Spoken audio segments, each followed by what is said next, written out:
coming on to the public university system and let's say the private educational system. See, there was only a public university system.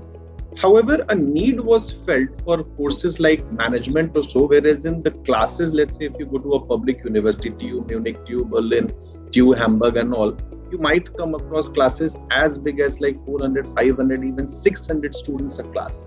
Now, if you are into a science or a technology class, the theory can always be correlated with the practical, but same doesn't happen with the business classes with zero practicals at all.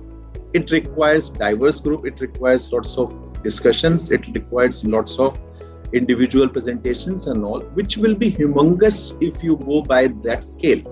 And that's where it was felt that a need was there to include the private players into the fold.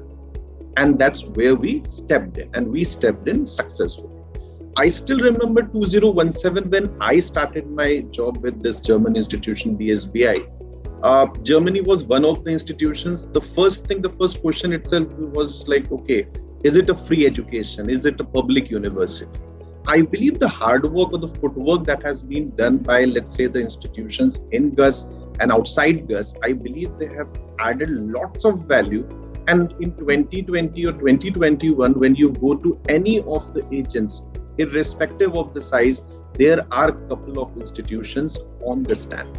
I believe that's something very commendable. Now, coming on to the comparison between the public university, it's very perceptive because whenever I've interacted with the students from my institution and the one from outside, the only thing is that when it comes to the employer, all he wants to is you have basically a recognized degree, number one. Number two, yes, how you carry yourself during the interview, how well you are acquainted with the facts and the fundamentals will land up into your job.